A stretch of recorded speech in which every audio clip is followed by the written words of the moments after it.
সম্মানিত ভাইরা আমার, প্লাবন কমেনি, পানি বাড়তে বাড়তে কোমর পর্যন্ত হলো। ওই মহিলা তখন আবার বলল, ও নূহ নবীর খোদা, যদি তুমি প্লাবনের হাত থেকে বাঁচাও তোমার প্রতি ঈমান নিয়ে আসবো। ভাইরা আমার, আমার আল্লাহর কাছে এই শর্ত তো কবুল হওয়ার নয়। তুই পাপ করবি না জেদ করবি, অন্যায় করবি না হারামি করবি, বিশ্বাসঘাতক হবি না তুই কৃতজ্ঞতা প্রকাশ করবি, সবটাই তোর ব্যাপার। তবে তোর কোনো শর্তে আমি আল্লাহ আমার আযাব বন্ধ করব না। তুই শর্ত করবি তাই আমার আযাব বলেন বন্ধ হবে না। আযাব তো চলছে, তখন প্লাবন তো চলছে। ততক্ষণে মহিলার কোমর পর্যন্ত পানি উঠেছে, বাচ্চাটা ছিল কোমরে, বাচ্চাটাকে নিল কাঁধে। কোথায় নিল? কাঁধে। ও তখনও বিশ্বাস যে এই পর্যন্ত পানি আর উঠবে না। পানি যখন বাড়তে বাড়তে ওর নাকের ডগা পর্যন্ত পানি পৌঁছে গেছে। বাচ্চাটা কাঁধে, মানে তার নাকে এখনো পানি উঠেনি, কিন্তু ওর নাকে পানি উঠে গেছে। তখনও আরেকবার বলছে, ও নূহ নবীর খোদা, তুমি যদি প্লাবনের হাত থেকে আমায় বাঁচাও তবে আমি তোমার প্রতি ঈমান নিয়ে আসবো। আবার মনে রাখুন, আল্লাহর কি যায় আসে? কিচ্ছু যায় আসে? কিচ্ছু যায় আসে। ওই শয়তান মহিলা তখন নিজের কাঁধ থেকে বাচ্চাটাকে পেড়ে পায়ের নিচেই দিল, দিয়ে জীবন্ত বাচ্চার পানিতে ডুবিয়ে মেরে তার বুকের ওপরে দাঁড়িয়ে গেল। আবার 6-8 আঙুল হয়তো একটু উঁচু হলো, নাকটা আবার একটু জেগে উঠলো। কিন্তু এরপরে যখন পুনরায় পানি বেড়ে নাক পর্যন্ত পৌঁছালো, তার তো আর পানির সীমা থেকে উপরে ওঠার আর কোনো উপায় নাই। ভাই, কোরআন শরীফে আল্লাহ বলেছেন যে লোকটা তার আমলকে ধ্বংস করতে চায়, তার জন্য যথেষ্ট হলো যে তার আমলটাকে আল্লাহ ছাড়া অন্য কারোর উদ্দেশ্যে করা। কোরআন বলছে, ওমা উমিরু ইল্লা লিয়াবুদুল্লাহ মুখলিসিনা লাহুদ্দিন। আল্লাহ পাকের পক্ষ থেকে আদেশই হলো তোমরা তোমাদের আমলটাকে কেবলমাত্র আল্লাহর জন্য করো। কার জন্য? আল্লাহর জন্য, আর কারোর জন্য না। আলা লিল্লাহিদ দীনুল খালিস। আল্লাহ বললেন, সতর্কতার সঙ্গে শোনো, আল্লাহর জন্যই তোমরা দিন ধর্মটাকে বিশুদ্ধভাবে বরাদ্দ করো। তাহলে এ থেকে বুঝতে পারা যায় যে আমলে যদি আল্লাহর সন্তুষ্টি ব্যতীত অন্য কোনো সন্তুষ্টি, অন্য কোনো উদ্দেশ্য ঢুকে পড়ে, তাহলে তাতেও আমল বরবাদ হয়। হবে না? হবে, হয়ে যায়। তাহলে একে করা কষ্ট, দ্বিতীয়ত ধরে রাখা কষ্ট, তৃতীয়ত ভাই আমল ধ্বংস হওয়াটা দুরন্ত সহজ, ভীষণ সহজ। কোরআন শরীফে এই কথার পরিপ্রেক্ষিতে আমি একটি হাদিস আপনাদেরকে বলছি।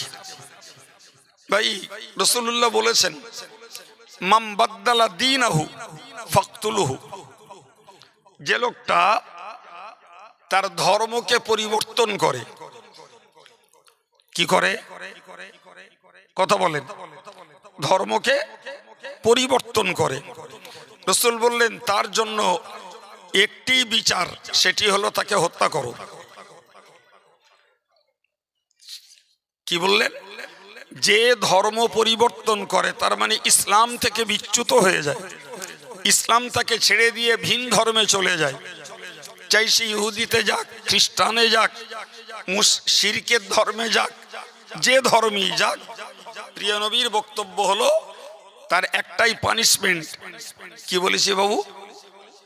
হত্যা করা।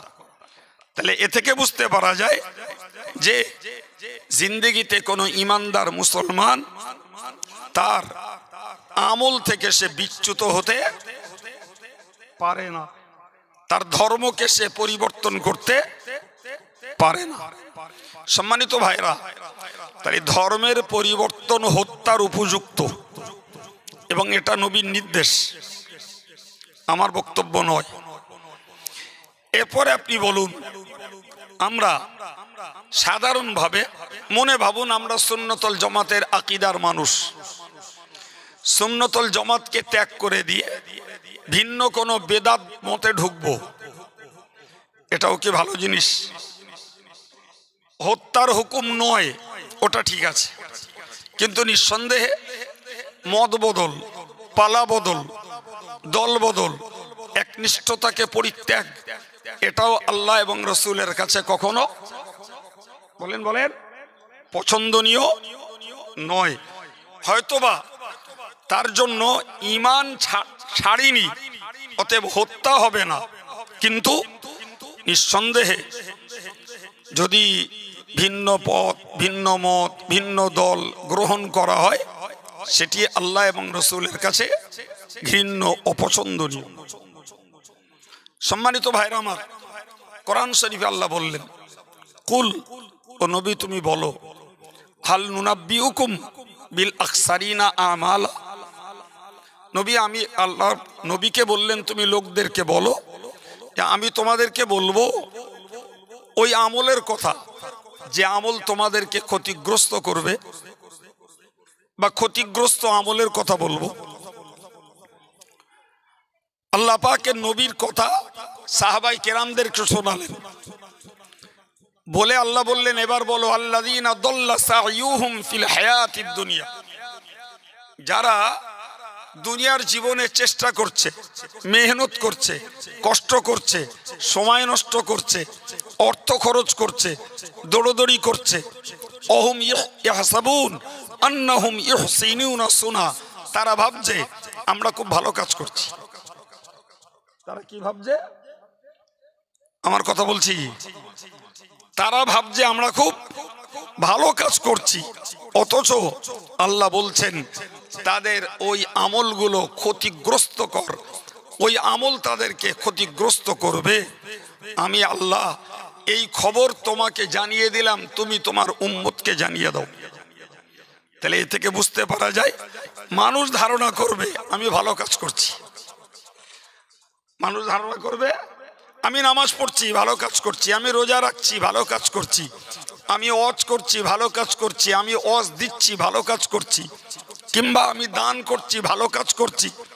ভাই আল্লাহ বললেন তারা ধারণা করছে আমরা ভালো কাজ করছি, আর এর পিছনে অর্থ দিচ্ছে, শ্রম দিচ্ছে, সময় দিচ্ছে, অথচ তারা আমল করছে ক্ষতিকর আমল, যাতে তাদের উপকারের পরিবর্তে ক্ষতি হচ্ছে। তাই আল্লাহ নবীকে বললেন, কুল হাল নুনাব্বিউকুম বিল আখসারিনা আমালা, ওগো নবী তুমি দুনিয়ার মানুষকে বলো আমি কি তোমাদের বলবো, আমি কি তোমাদেরকে সংবাদ দেব এমন আমলের যে আমল তোমাদের জন্য ধ্বংস, তোমাদের জন্য ক্ষতিকর, তথা আমল তোমরা করবে, সময় ব্যয় করবে, অর্থ খরচ করবে, শ্রম তাতে দেবে, ধারণা করবে ভালো কাজ করছি, অথচ এই আমলগুলো তোমাদেরকে ধ্বংসের দিকেই নিয়ে যাবে। নাউজুবিল্লাহ বলেন। আচ্ছা, যে কাজটা করতে গেলে নফসের সঙ্গে, ইবলিসের সঙ্গে, দুনিয়ার সঙ্গে লড়াই করে করতে হচ্ছে, আবার সে কাজটা ধরে রাখতে গেলে নফসের সঙ্গে, ইবলিসের সঙ্গে, দুনিয়ার সঙ্গে লড়াই করে ধরে রাখতে হবে। আবারও এরপরে ধারণা করছি আমি ভালো কাজ করছি, আল্লাহ বললেন তুমি ক্ষতিকর আমল করছো, ওতে তোমার উপকার না। এর ব্যাখ্যা কি, এর রহস্য কি? সম্মানিত ভাইরা আমার, মনে রেখে দিন, আল্লাহ পাকের নবী জানিয়েছেন আয়াত পাকের ব্যাখ্যাতে, নাম্বার 1, মানুষ যখন শিরক করবে, মানুষ শিরক করবে তাতেই তার আমল যেমন ধ্বংস হবে। মানুষ যদি লোক দেখানো কাজ করে, নাম কেনার কাজ করে, প্রভাব প্রতিপত্তির কাজ যদি করে, মানুষ যদি নিজের সম্মান বৃদ্ধির কাজ করে, এর বিনিময়ে মানুষ ধ্বংসমুখী হবে। ভাববে ভালো কাজ করছি, অথচ কাজগুলো হবে ক্ষতিকর। কি করবেন? আপনি কোন উদাহরণ নেবেন? মনে করুন একটা লোক মসজিদ তৈরি করলো, তো মসজিদ তৈরি করা নিঃসন্দেহে ভালো কাজ। তাহলে যারা করে তারা ধারণা করে আমরা ভালো কাজ করছি, অথচ মসজিদ তৈরি করছে হিংসা করে, মসজিদ তৈরি করছে নাম কিনবার জন্য, লোক দেখাবার জন্য, মসজিদ তৈরি করছে অবৈধ পয়সায়, কিংবা মসজিদ তৈরি করছে জবরদস্তি করা জায়গায়, মসজিদ তৈরি করছে আর এক মসজিদের ক্ষতি সাধনের জন্য।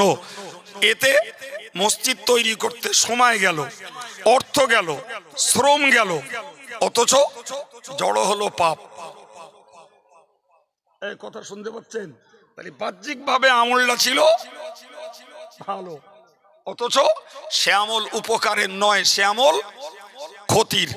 এজ ইট ইজ আপনি মনে রাখুন, মসজিদ তৈরি করা বলুন, মাদ্রাসা তৈরি করা বলুন, ওয়াজ মাহফিল দেওয়া বলুন, কিংবা ধর্মের অন্য কোনো কাজ করা বলুন, ভালো করে ওই কথাটা বারবার মনে রাখুন। কোরআন বলছে দল্লা সাইয়ুহুম ফিল হায়াতিদ দুনিয়া, দুনিয়ার জীবনেই তার কষ্ট মেহনত বেকার হয়ে যাবে, দুনিয়ার জীবনেই কষ্ট মেহনত বেকার, তার অর্থ বেকার যাবে, তার শ্রম বেকার যাবে, তার তাতে সময় নষ্ট করাটাও বেকার হবে যদি সে কাজটা করে দুনিয়ায় নাম কেনার জন্য, যশের জন্য, খ্যাতির জন্য, প্রভাব প্রতিপত্তির জন্য।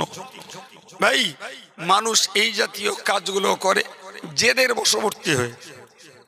কিসের বশবর্তী? জোরে বলেন। জেদ। মনে রাখবেন, ইসলামের মৌলিক নীতি হলো কখনো অন্যায় কাজে জেদ করতে নেই। অন্যায় করব ফের জেদ করে সাধু সাজবো, অন্যায় করব অথচ আমি অন্যায়টাই আঁকড়ে ধরে থাকবো, এই জাতীয় জেদ আল্লাহর কাছে অত্যন্ত ঘৃণ্য, খুব ঘৃণ্য। ভাই, জেদের বশবর্তী হয়ে মানুষ শুধু নিজেকে ধ্বংস করে না, পরিবারকেও ধ্বংস করে ফেলে। রেকর্ড আছে না নাই? শোনেন, একটা তথ্য বলি ভাই। নূহ নবীর জমানায় একজন মহিলা, তিনি অত্যন্ত জেদি ছিলেন, অত্যন্ত জেদি। নূহ নবী তাকে খুব করে বোঝালেন যে আল্লাহকে মানো, আমাকে মানো, আল্লাহর ইবাদত করো, না হলে আল্লাহর গজবে পড়বে, মৃত্যুবরণ করবে, সব কিছু করে বোঝালেন। কিন্তু ভদ্র মহিলা বুঝলেন না। এরপরে যখন প্লাবন শুরু হলো, তো প্লাবন শুরু হয়ে পানি যখন বাড়তে শুরু করলো, মহিলা তখন পাহাড়ের মাথায় ঠেলে উঠলো। এরপরে যখন পানি পাহাড় ছাপিয়ে এবার যখন বাড়তে শুরু করলো, হাঁটু পর্যন্ত পানি উঠলো। মহিলা আল্লাহকে লক্ষ্য করে বলল ঠিক এই ভাষায়, ও নূহ নবীর খোদা, তুমি যদি প্লাবনের হাত থেকে আমায় বাঁচাও তবে আমি তোমার প্রতি ঈমান আনব। মানে কি? কথা বলেন। আমি শিরক করি, আমি হারাম করি, আমি আল্লাহ বিরোধী হই, নবী বিরোধী হই, এসব মানিয়ে নিয়ে আমায় বাঁচাও তবে ঈমান আনব। আচ্ছা, ঈমানদার যদি সারা পৃথিবীতে একটাও না থাকে, আল্লাহর কিচ্ছু যায় আসে? আরে ঘটনা তো তাই ঘটবে। দুনিয়াকে তো আল্লাহ ধ্বংস করবেন, তখন পৃথিবীতে আল্লাহ বলে ডাকার কেউ থাকবে না, তখনই দুনিয়া আল্লাহ ধ্বংস করবেন। তার মানে কি ভাই, ওই সময়ে পৃথিবীতে একটা মানুষও থাকবে না, যে মানুষটা আল্লাহ বলে ডাকবে কেউ থাকবে না, তখন আল্লাহ পৃথিবীকে ধ্বংস করবেন। আমার বক্তব্য, তো যে পিরিয়ডে একটা মানুষও থাকবে না তাতে আল্লাহর কি যায় আসে? জাহান্নাম ছোট আছে? কথা বলেন। জি, জাহান্নামীদেরকে জাহান্নামে দেওয়ার পরে আল্লাহ বলবেন হালিম তালাতি, হে জাহান্নাম, তোর পেট ভরেছে? তোর পেট ভরেছে না এখনো খালি আছে? জাহান্নাম বলবে ও তাকুলু হাল মিন মাজিদ, বলবে আল্লাহ আরো আছে, থাকে তা দেন। তার মানে সকল জাহান্নামের উপযুক্ত মানুষকে জাহান্নামে দেওয়ার পরেও জাহান্নামের গর্ত ভরবে না। সে জাহান্নামের গভীরতা, তার পরিধি কত সহজেই আন্দাজ করা যায়। কথা বলেন, যেখানে ইয়াজুজ মাজুজের 999 জন জাহান্নামে যাবে, আর মুসলমানদের একজন জান্নাতে যাবে। সুবহানাল্লাহ বলেন। তো এরকম 1999 জন জাহান্নামে দেওয়ার পরেও জাহান্নামের গর্ত খালি থাকবে। তখনই আল্লাহ বলবেন হালিম তালাতি, তোর পেট ভরেছে? জাহান্নাম তখন বলবে হালমিম মাজিদ, আল্লাহ আরো আছে। কথা বোঝা যাচ্ছে কি? হ্যাঁ, তাহলে জাহান্নামের গভীরতাটা কি অল্প মনে হয়? হযরত আবু মুসা আশআরী রাদিয়াল্লাহু আনহু হাদিসটিকে বর্ণনা করেছেন। রাসূল করিম সাল্লাল্লাহু আলাইহি ওয়াসাল্লাম কোন একদিন সাহাবীদের ভরা মজলিসে বলেছিলেন, ও সাহাবীরা, তোমরা কি কোনো আওয়াজ শুনতে পেয়েছো? সাহাবীরা বললেন, ইয়া রাসূলুল্লাহ, আপনি কিসের আওয়াজের কথা বলছেন তা তো বুঝতে পারিনি। হুজুর বললেন, উপর থেকে কোনো বস্তু নিচে পড়ার আওয়াজ কি পেয়েছো? সাহাবারা বললেন, না তো ইয়া রাসূলুল্লাহ, আমরা এমন কোন আওয়াজ তো অনুভব করতে পারিনি। প্রিয় নবী বললেন, তোমরা না পারো, আমি একটা আওয়াজ পেয়েছি। এখান থেকে 70,000 বছর পূর্বে আল্লাহ পাক জাহান্নামের মুখ থেকে একটা পাথর ছেড়েছিলেন জাহান্নামের গভীরতা দেখার জন্য। ওই পাথরটি 70,000 বছর চলতে চলতে এইমাত্র জাহান্নামের তলায় যেয়ে পৌঁছালো। আমি মুহাম্মদুর রাসূলুল্লাহ ওই পাথরটি জাহান্নামের তলায় পৌঁছানোর আওয়াজ নিজ কানে শুনতে পেয়েছি। আল্লাহু আকবার। জাহান্নামের গর্ত কত আন্দাজ করা যায়? এই জাহান্নাম ভরবে না। জাহান্নাম বললে থাকলে আরো দেন, আরো দেন। প্রিয় ভাই আমার, এখন আপনি বলুন, আমি আপনাকে বোঝাতে চাইছি যে জাহান্নামের গভীরতা এতটাই, সেই জাহান্নামকে আল্লাহ ভরেছে কিনা জিজ্ঞাসা করতে জাহান্নাম আরো জাহান্নামীকে চাইবে। ভাই, কোরআনের বক্তব্য হলো মানুষ দুনিয়ার জীবনে মেহনত করবে, ছুটবে, দৌড়বে, তার চিন্তায় অনেক ভালো ভালো কাজ করবে, কিন্তু এরপরেও তার জীবন সব বেকার হয়ে যাবে।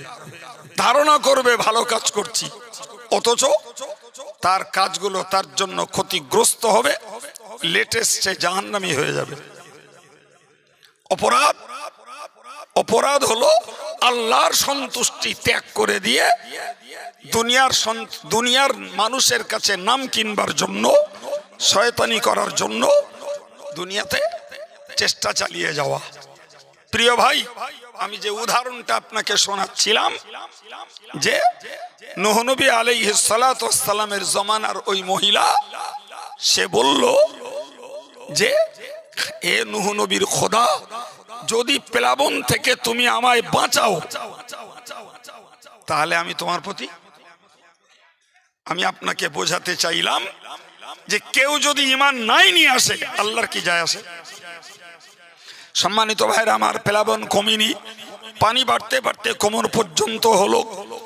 ওই মহিলা তখন আবার বলল, ও নূহ নবীর খোদা, যদি তুমি প্লাবনের হাত থেকে বাঁচাও, তোমার প্রতি ঈমান নিয়ে আসবো। ভাইরা আমার, আমার আল্লাহর কাছে এই শর্ত তো কবুল হওয়ার নয়। তুই পাপ করবি না জেদ করবি, অন্যায় করবি না হারামি করবি, বিশ্বাসঘাতক হবি না তুই কৃতজ্ঞতা প্রকাশ করবি, সবটাই তোর ব্যাপার।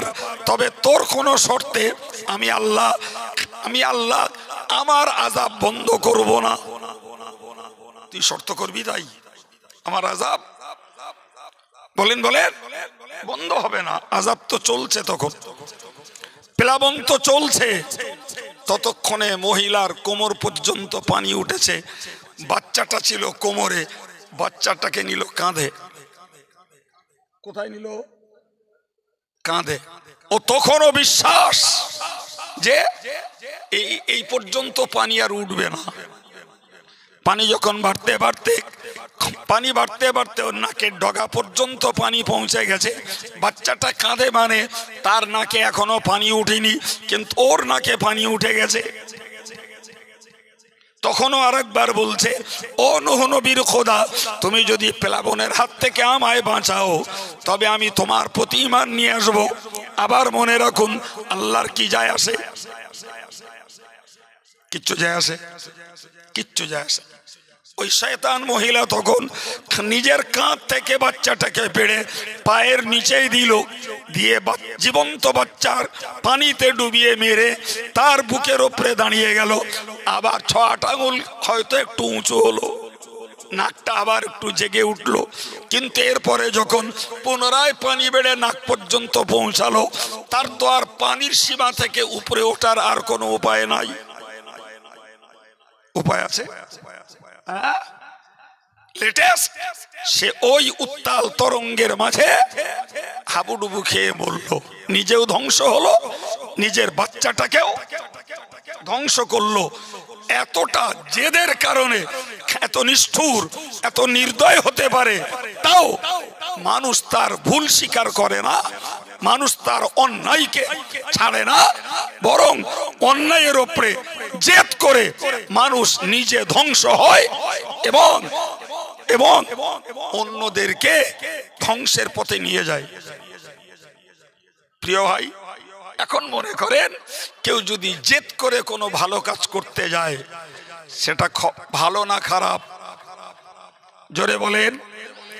সুতরাং কশ্চিন কালেও জেদ করে কোনো কাজ করতে যাওয়া যাবে? জোরে বলেন। সম্মানিত ভাইরা আমার, ভালো করে মনে রাখুন, আমরা জীবনব্যাপী শুনেছি নূহ নবীর বেটার কথা। নূহ নবীর বেটাকে তো নূহ নবী নিজে বুঝিয়েছিলেন, নিজে বুঝিয়েছিলেন। জি, হযরত নূহ নবী বেটাকে বলেছিলেন যে আজকের খোদাই এই গজব থেকে কেউ তোকে রক্ষা করতে পারবে না। লা আসিমা মিন আমরিল্লাহ, আল্লাহ পাকের এই প্লাবন থেকে কেউ তোকে বাঁচাতে পারবে না। সে তখন বলেছিল, জি তুমি বলছো বাঁচাতে পারবে না, আমি ওই পাহাড়ের মাথায় উঠবো। কোথায় উঠবো? পাহাড়ের মাথায়। সুতরাং জাবালুন ইয়াসিমুনি, পাহাড় আমাকে বাঁচাবে। কিছু বলবেন না? সবাই মিলে বলেন, পাহাড় বাঁচাতে পারে? নূহ নবীর বেটা বলেছিল, জাবালুন ইয়াসিমুনি মিন আমরিল্লাহ, আল্লাহ পাকের এই প্লাবন থেকে পাহাড় আমাকে বাঁচাবে। আপনি বলেন, বাপ বোঝাচ্ছে, বাপ এনসানো লোক নন, বাপ তো নিজেই তো আল্লাহর নবী, তিনি নিজে বোঝাচ্ছেন যে দেখ বাবা, এই প্লাবনের হাত থেকে তুই বাঁচতে পারবি না, সুতরাং তুই এখনো ইমানের কলেমা পড়ে কিস্তিতে উঠে পড়। বলল না।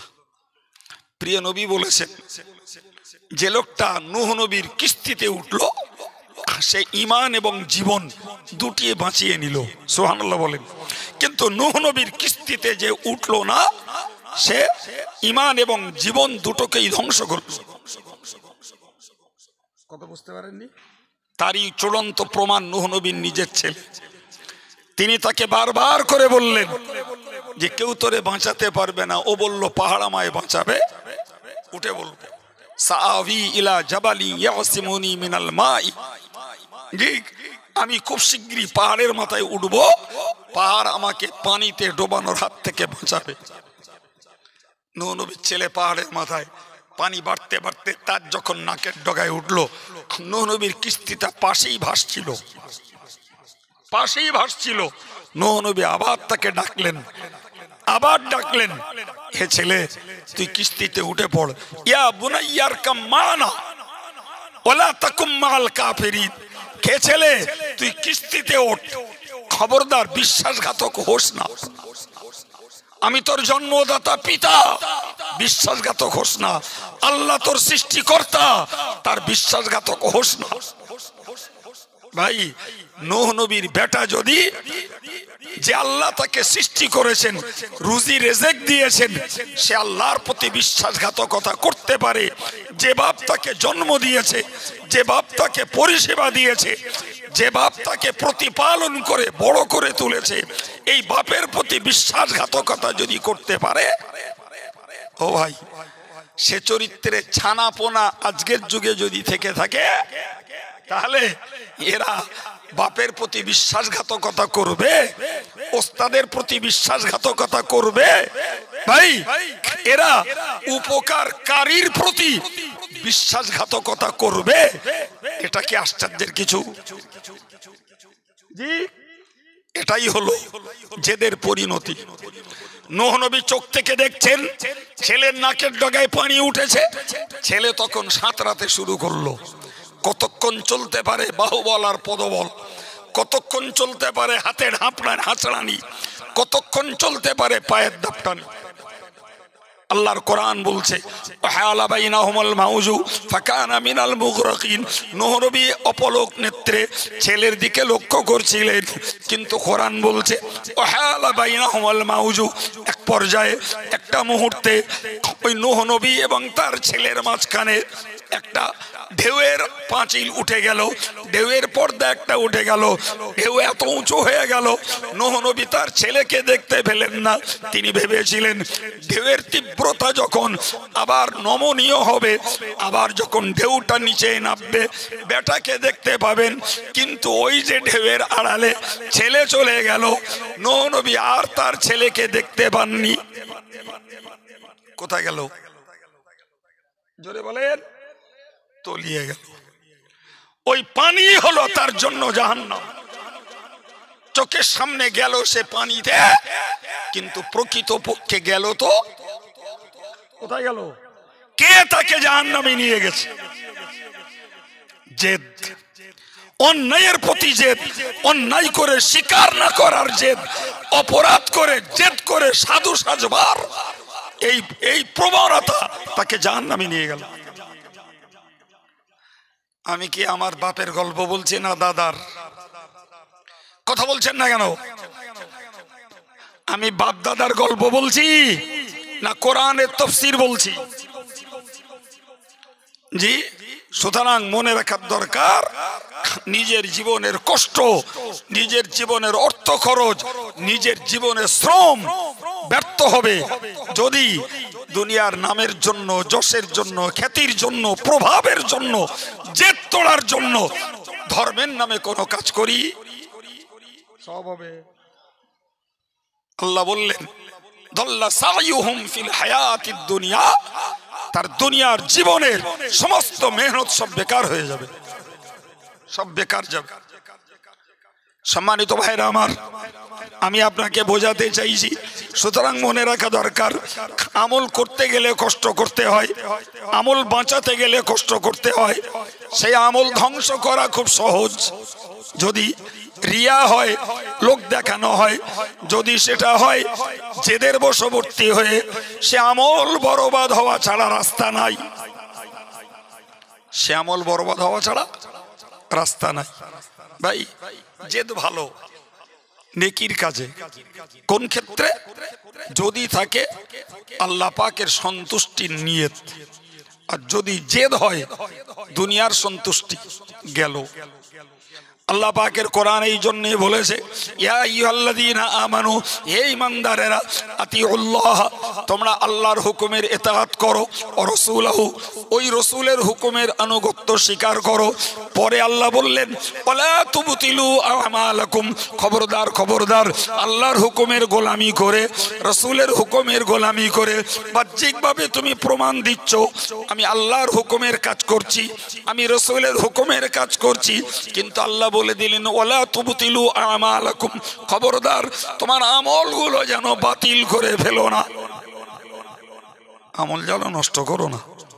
কষ্ট করে আমল করছো, আমলটাকে বাঁচাও, আমলটাকে রক্ষা করো। প্রিয় ভাই, কোরআনের বক্তব্য অনুযায়ী বুঝতে পারা যায় প্রচুর মানুষ আছে কষ্ট করবে, শ্রম দেবে, অর্থ খরচ করবে, লেটেস্ট তার আমলের যাজা, আমলের মজুরি পাবে না, আমলগুলো বাতিল হয়ে যাবে। আমলগুলো কি হবে? বাতিল হবে। ভাই, এত কষ্ট মেহনতের আমল, এটা কি বাতিল করে দেওয়া কোনো বুদ্ধিমানের কাজ? কিন্তু বাতিল হবে তো আমার দোষে, বাতিল হবে তো আমার ভ্রান্ত নিয়তে, বাতিল হবে তো আমার ভ্রান্ত উদ্দেশ্যে, আমার আমল ধ্বংস। আল্লাহ নিজে বলছেন তোমার আমলকে বাতিল করো না। প্রিয় ভাই, তাহলে আমরা যদি ধারণা করি, ওই তো কোরআন বলেই দিল, ওম ইয়াহসাবুন, তারা ধারণা করবে, আন্নাহুম ইউহসিনুনা সুনা, আমি ভালো কাজ করছি, আমি কি করছি। কিন্তু কোরআন বলছে তোমার আমল ক্ষতিগ্রস্ত। সম্মানিত ভাইরা আমার, কোরআন বলেছে ওয়ালা তুবতিলু সাদাকাতিকুম বিল মান্নি ওয়াল আযা। কোরআন শরীফে আল্লাহ বললেন, খবরদার তোমরা তোমাদের দানগুলোকে ধ্বংস করে দিও না, তোমরা তোমাদের দানগুলোকে ধ্বংস করে দিও না। বিল মান্নি ওয়াল আযা, একদিকে যে দান গ্রহীতা তাকে কষ্ট দিয়ে, আর একদিকে দানের বিনিময়ে উপকার নিতে চেয়ে। দুটো, দান করেছো বিনিময়ে উপকার পেতে চাইছো।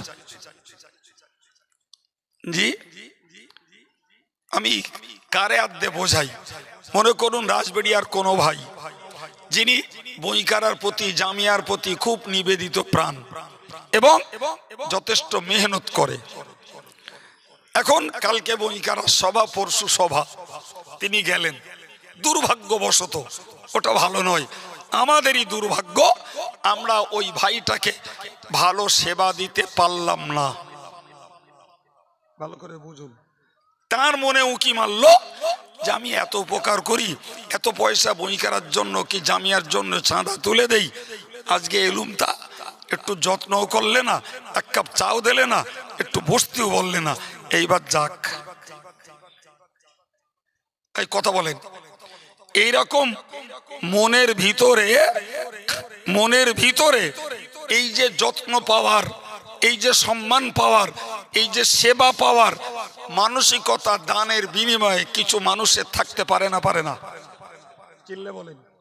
আল্লাহ বললেন, খবরদার তোমার দানগুলোকে, তোমার মেহনতগুলোকে তুমি যেন উপকার পাওয়ার আশায় ধ্বংস করে ফেলো না, সব বেকার হয়ে যাবে। জি, অথবা দান গ্রহীতাকে কষ্ট দিও না। জি, রাজবাড়িয়ার মানুষকেই বলি যে বইকারা ভিত্তি স্থাপন থেকে রাজবাড়িয়া মানুষের দান রয়েছে। এখন যদি রাজবাড়িয়ার মানুষ মনে করে কোনদিন কাইয়ুম সাহেবের সামনে বলে দেবে, কাইয়ুম সাহেবের সামনে বলে দেবে, কাইয়ুম সাহেবের আব্বা নেই, এখন কাইয়ুম সাহেব সামনে আছে, বলে দিল যে আমরা দান দিয়েছি বলে মাদ্রাসা চলছে, আমরা দান দিয়েছি বলে আজকের মসজিদ চলছে, আমার বাপ জমি দিল বলে আজকের মসজিদ চালাতে পারছো। এটা কি হলো? দান গ্রহীতাকে কষ্ট দেওয়া হলো না, হলো না? জি, আল্লাহ বললেন তোমার ও দানও বাতিল, ও বেকার গেছে। তাহলে উপকার পেতে চাইলেও যেমন দান বেকার যাবে, তেমন যদি দানের বিনিময়ে দাতাকে, এই দান গ্রহীতাকে যদি কষ্ট দেওয়া হয়, সেক্ষেত্রেও দান। আমার কথা বললাম, হ্যাঁ আমার কথা বলেছি। হায় রে হায়, কোরআন শরীফের আল্লাহ পাক সূরা বাকারার, জি বাকারা ৩য় পারা ৪র্থ রুকুতে বললেন, লা তুবতিলু সাদাকাতিকুম বিল মান্নি ওয়াল আযা, হে দাতার দল, খবরদার খবরদার, তোমরা যেন তোমাদের দানগুলোকে, দান গ্রহীতাকে কষ্ট দিয়ে এবং দানের বিনিময়ে উপকার পেতে চেয়ে তোমরা যেন দানগুলোকে ধ্বংস করে দিও না। তাহলে এটাও দান আমাদের জীবনের একটা মস্ত বড় আমল।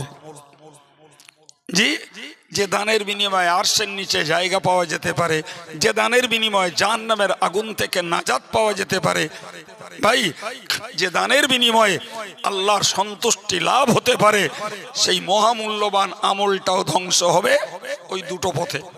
এও আমল, এও আমল। এছাড়া আমরা যেগুলো নামাজ রোজা হজ যাকাত জিকির তাসবিহ পড়ছি এগুলো আমল। আল্লাহ বললেন যে তোমার আমলকে তুমি বাতিল করো না। আমি বাহ্যিকভাবে দেখছি আমি ইমানদার, আমি ভালো কাজ করছি। আমার আল্লাহ কোরআনে বলেছেন ওমা ইউমিনু আকসারুহুম বিল্লাহ ইল্লা হুম মুশরিকুন। এই আয়াত পাকটি আমার খুব ভয় লাগে। এই আয়াত পাকটির কথা ভাবলে অত্যন্ত চিন্তা হয়। আল্লাহ বললেন যে অধিকাংশ ইমানদার মুশরিক। কি বললেন? কত বাংলাটা মুখস্থ করুন। অধিকাংশ ইমানদার মুশরিক। কার কথা? আল্লাহর কথা। ওমা ইউমিনু আকসারুহুম বিল্লাহি ইল্লা হুম মুশরিকুন। অধিকাংশ ইমানদার যারা বিশ্বাস করে আল্লাহর প্রতি ঈমান এনেছি অথচ তারা মুশরিক। নাউজুবিল্লাহ বলেন। তাহলে ইমানদার বাহ্যিকভাবে দেখছে আমি ইমানদার, নামাজি বাহ্যিকভাবে দেখছে আমি নামাজি, রোজাদার বাহ্যিকভাবে দেখছে রোজাদার, দাতা বাহ্যিকভাবে দেখছে তিনি দাতা, অথচ তার গোড়ার মূল যে ভিত্তি আল্লাহ বলছেন ও তো আসলে ঈমান নাই, ও তো মুশরিক, ও তো মুশরিক। যদি তার ঈমানে শিরক ঢুকে যায় তাহলে নামাজও বেকার, রোজাও বেকার, জি তার হজও বেকার, যাকাতও বেকার। ভাই এই আয়াতটা কি সত্যি আমাদের জন্য ভয়ঙ্কর নয়? হ্যাঁ না বলেন। আমার জন্য ভয় লাগে, বলে ফেলেছি আমি। আপনাদেরও ভয় লাগা কি উচিত নয়? যে কি জানি আমি তো বাহ্যিকভাবে আলহামদুলিল্লাহ ইমানদার, নামাজি, রোজাদার, দানকারী, জিকিরকারী, তাসবিহ পড়নেওয়ালা, সবকিছু আপন জায়গায় ঠিক আছে, কিন্তু কি জানি ইনডোরে অজ্ঞাতে অজান্তে শিরক করছি না তো? মনে হওয়া উচিত কিনা? কথা বলেন, কথা বলেন। জি প্রিয় ভাই মনে রাখুন, প্রিয় নবী সাল্লাল্লাহু আলাইহি ওয়াসাল্লাম বলেছেন স্পষ্টত যে শিরক এত গোপন ভাবেও হয়ে পড়ে যেটি পিঁপড়ের চলার যেমন আওয়াজ পাওয়া যায় না, এর থেকেও নিঃশব্দে মানুষের দ্বারা শিরক হয়ে যেতে পারে। এ থেকে বুঝতে পারা যায় মূর্তি পূজা শুধু শিরক নয় ভাই, আল্লাহ নেই বলা নাউজুবিল্লাহ এটি শুধু শিরক নয়, জি বরং এত এত সূক্ষ্ম পথে শিরক হয়ে যায়। পিঁপড়ের চলার আওয়াজ যেমন পাওয়া যায় না, ওর থেকেও গোপনে শিরক হয়। রাসূল বলেছেন আশ-শিরকু আল খাফি মিনাদ দাবিব। প্রিয় নবী বলেছেন পিঁপড়ের চলার আওয়াজের থেকেও শিরক আরো গোপন জিনিস। জি আমরা বাহ্যিকটা শুধু জানি, এত সূক্ষ্মটা আমরাও জানি না বাবু। বাহ্যিকটা কি জানি? বাহ্যিকটা হলো নাম্বার 1 শিরক, আল্লাহ ছাড়া অন্যকে মাবুদ বলে ধারণা করা, আল্লাহ ছাড়া অন্যকে উপাস্য বলে মনে করা, এটা শিরক। দ্বিতীয়ত আল্লাহর মধ্যে যে গুণ রয়েছে ওই গুণটা আল্লাহ ছাড়া অন্য কারুর মধ্যে থাকতে পারে, এই বিশ্বাসটাও। বলেন বলেন। আমাকে আল্লাহ ছাড়া কেউ বাঁচাতে পারে, আল্লাহ ছাড়া কেউ আমাকে সম্মানিত করতে পারে, আল্লাহ ছাড়া কেউ আমাকে আমার হায়াতকে বাড়িয়ে দিতে পারে, আল্লাহ ছাড়া অন্য কেউ আমায় মারতে পারে, এই জাতীয় বিশ্বাসগুলোও শিরক। কিন্তু ভয়ঙ্কর শিরক হলো ওইটা যেটা রিয়া, লোক দেখানো। হাদিস পাকে এসেছে তিরমিজি শরীফের বর্ণনা, জাহান্নামের একটা অংশ রয়েছে যে অংশটার নাম হলো জুব্বুল হুজুন। জুব্বুল হুজুন বাংলা মানে হলো দুশ্চিন্তার কুয়া, জি গভীর কূপ। ভাই তো বাকি জাহান্নাম ইয়াতাআওয়াযু মিনহু ফি কুল্লি ইয়াউমিন 400 মাররা, প্রত্যেক দিন 400 বার করে ওই বাকি জাহান্নাম ও ওই জাহান্নামের ওই অংশটা থেকে আল্লাহর কাছে পানা চায়, আল্লাহ তুমি ওই অংশে যেন আমাকে দিও না। ভাই আমরাও মানুষ, দুর্দর্শ যারা, বর্বর যারা, চোর যারা, ডাকাত যারা, ছিনতাইকারী যারা, হত্যাকারী যারা, বিভ্রান্ত সৃষ্টিকারী যারা, এরাও মানুষ। কিন্তু বলুন না ওই জাতীয় মানুষকে আমরা একটু সাবধানে চলি না ভাই? তারা মানুষ বলো, তারপরেও আমাদের মনে ভয় লাগে, আমাদের মনে ত্রাস লাগে, ওদের থেকে সাবধান হয়ে চলতে চাই আমরা। এটাতেই বুঝুন জাহান্নাম থেকে আল্লাহর কাছে পানাহ চাই। আল্লাহু আকবার। সাহাবায়ে কেরামেরা নবীকে জিজ্ঞাসা করেছিলেন, ইয়া রাসূলুল্লাহ, ইয়া হাবিবাল্লাহ, হুজুর জাহান্নাম তার মানে আগুন, আরেক আগুন থেকে পানাহ চাই, না জানি ওই আগুনের প্রকৃতি কেমন, ওই আগুনের দায়িকা শক্তি কেমন। ইয়া রাসূলুল্লাহ, ওই আগুনে পুড়বে কারা? কারা পুড়বে ওই আগুনে? প্রিয় নবী সাল্লাল্লাহু আলাইহি ওয়াসাল্লাম বললেন, মাররাউনা বিআমালিহিম, যারা তাদের আমলকে লোককে দেখানোর জন্য করবে, যারা আমলকে লোককে দেখানোর জন্য করবে তারা জাহান্নামে যাবে। ওই জাহান্নামে যাবে যার নাম জুব্বুল হুজন। ভাই আমার বক্তব্য আমি আপনাকে বোঝাতে চাই, ওইখানেও আল্লাহ পাকের নবী বলেছেন আমল যারা লোক দেখানোর জন্য করে তাদের জন্য ওই অংশ। এখন আপনি বলুন, এই গোপন শিরক থেকে বাঁচা সহজ না কঠিন? ভীষণ কঠিন, ভীষণ। তাম পৃথিবীর পীর ওলিরা তারা জীবনে ভীষণ ভাবে ভয় পেয়েছেন যে আমার দ্বারাই যেন গোপন শিরকটা না হয়, ভীষণ ভয় পেয়েছেন। তাই আমি আবার বলছি, গোপন শিরক হলো আল্লাহকে সন্তুষ্টি করা ব্যতীত অন্য কারো সন্তুষ্টিতে কিছু করা, এর নাম গোপন শিরক। প্রিয় ভাই, এখন আপনি বলুন যে কোরআন যে বলল প্রচুর ইমানদার যারা আল্লাহর প্রতি ঈমান এনেছে অথচ তারা মুশরিক, ওই মুশরিক হলো এরাই যারা লোক দেখানো কি করে? এই বলেন, জোরে বলেন। লোক দেখানো কি করে? মসজিদ করে, মাদ্রাসা করে, লোক দেখানো সভা দেয়, লোক দেখানো নামাজ পড়ে, লোক দেখানো হজ করে, লোক দেখানো রোজা রাখে, লোক দেখানো দান করে, লোক দেখানো জিকির করে। আমি করলেও ও দোষ আমার ঘাড়ে আসবে, আমি হজ করছি মানে আমার ঘাড়ে দোষ আসবে না, ব্যাপারটা এমন নয়। এই জন্য ভাই ইমাম গাজ্জালী রহমাতুল্লাহ আলাইহি তিনি তার ইহয়া উলুমিদ্দিন নামক কিতাবে যে হাদিসটিকে বর্ণনা করেছেন, হাদিসটা আমাদের জন্য অত্যন্ত ভয়ের এবং ভাবনার। জি সম্মানিত ভাইরা আমার, মনে রাখুন ওই হাদিসটিতে উল্লেখ করা আছে, একটু স্মরণ করুন, মুখস্থ করে ফেলুন। রাসূল পাক সরকারে দো আলমের বরাত দিয়ে ইমাম গাজ্জালী বর্ণনা করেছেন, আন্নাসু কুল্লুহুম হালিকুন, মানুষেরা সবাই ধ্বংসশীল। বললেন ইল্লাল আলিমুন, কিন্তু কেবলমাত্র ধ্বংস হবে না আলেমেরা। ওয়াল আলিমুনা কুল্লুহুম হালিকুন, এরপরে নবী বললেন আলেমগুলোও ধ্বংস হবে। ইল্লাল আমিলুন, কেবলমাত্র যারা আমল করবে, ওই আমল করা আলেম ছাড়া। প্রথম হলো মানুষ ধ্বংস, বাঁচবে আলেমেরা। দ্বিতীয় বললেন আলেম ধ্বংস, বাঁচবে আমল ওয়ালা আলেমেরা।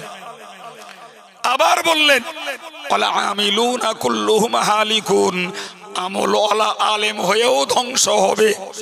ইল্লাল মুখলিসুন, যদি না থাকে আমলের ভিতরে ইখলাস, যদি আমলে না থাকে বিশুদ্ধতা, যদি আমলে না থাকে আল্লাহর জন্য সন্তুষ্টির নিয়ত, তাহলে আমল করেও ধ্বংস হতে হবে। প্রিয় ভাই, কথা কতটা ভয়ঙ্কর। জি আমরা যত সাদামাটা ধর্ম জীবন যাপন করছি, একটু যদি গভীরে না যাই তাহলে আমাদের অগোচরে অজান্তে আমাদের জীবনে শিরক ঢুকবে, আমাদের জীবনে রিয়া ঢুকবে। ধর্মের নামে লাপালাপি ঝাঁপাঝাঁপি যাই করব, কোরআন বলেছে তোমার কষ্ট হবে, সময় যাবে, অর্থ যাবে, সব বেকার হবে। কি গো, সাবধানতার দরকার আছে না নাই? আমার একলা কথা বলেন না কেন? সাবধান আমি একলা হব?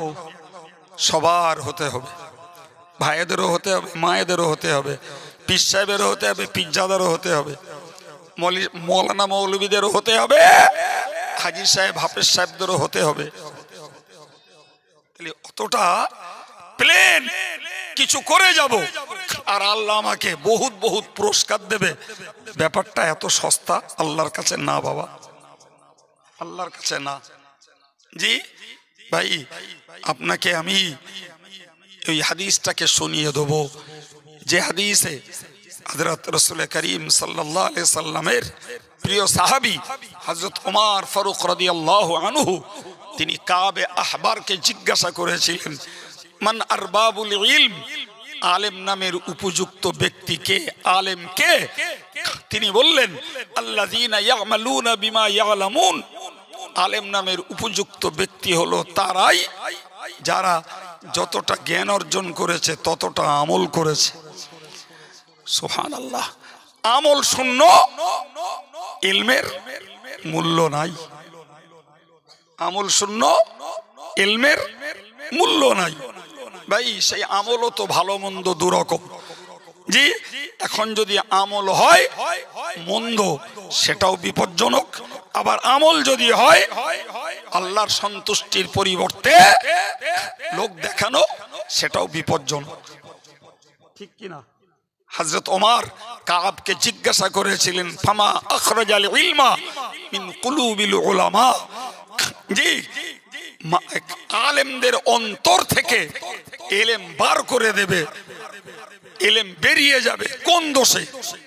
হযরত কাব তার জবাব দিয়ে বলেছিলেন, আত-তামউ, আলেমের ভিতরে যখন অর্থ লোভ আসবে, আলেমের ভিতরে যখন সম্মানের লোভ আসবে, আলেমের ভিতরে যখন প্রভাব প্রতিপত্তির লোভ আসবে, আলেমের ভিতরে যখন ভক্ত পাওয়ার লোভ এসে দাঁড়িয়ে যাবে, তখন ওই আলেমের অন্তর থেকে ইলম চলে যাবে, ইলম থাকবে না।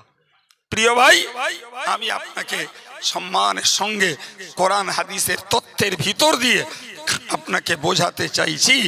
তাহলে প্রথমত মানুষ ধ্বংস হবে না আলেমরা, আলেম ধ্বংস হবে না আমলওয়ালা আলেমরা, আমলওয়ালা আলেমরাও ধ্বংস যদি না থাকে খাঁটি আল্লাহর সন্তুষ্টি নিয়ে।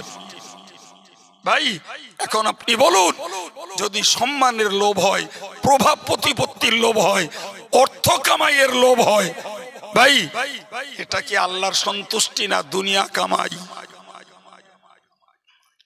জি বিপজ্জনক। ভাই জলসা মাস ভর্তি, এখন যদি কেউ মনে করে জলসা কমটা কি 10টায় পুষিয়ে যাচ্ছে, এটা কি কথা বলেন না কেন? কেউ এক মাস জলসা করে যা পাচ্ছে অত জলসার দরকার নেই, 10টা পালি পুষিয়ে যাচ্ছে, এটা কি আল্লাহ সন্তুষ্টি? বলছেন না কেন? আমি আবার ভুল বলে ফেলছি কিনা? এই ভাষাটা থেকে কি উপলব্ধি হয়?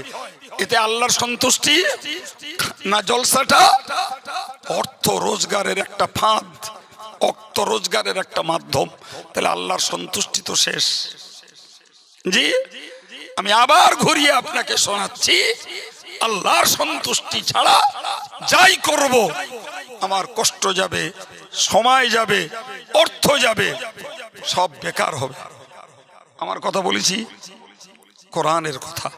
সুতরাং ভাই আমি রাজবেড়িয়ায় প্রচুর ওয়াজ আল্লাহ কোরআন করি, আজকেও একটা বিষয়ের উপরে আপনাদেরকে কিছু কথা শুনিয়েছি। আচ্ছা, যে বিষয়টা শুনিয়েছি এই বিষয়টার কি আমাদের প্রয়োজন আছে না নাই? জোরে বলেন। আছে।